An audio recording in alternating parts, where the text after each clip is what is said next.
In this video, I'm going to show you how to reset a Beko washing machine. If you find this video helpful, please consider to like this video and subscribe to my channel. In saying that, let's just jump straight into the video.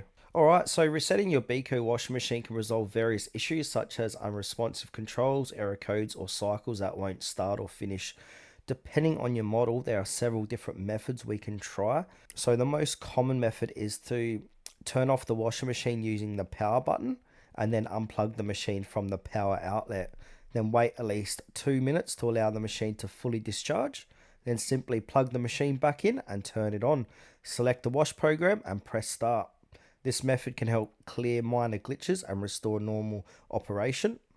Now, if the soft reset doesn't work, a hard reset may be necessary.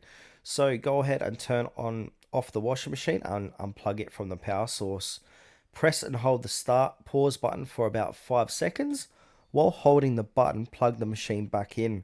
Release the button and turn the machine on. The machine will now be reset to factory settings. So this method is useful when the washing machine remains unresponsive or displays persistent error codes.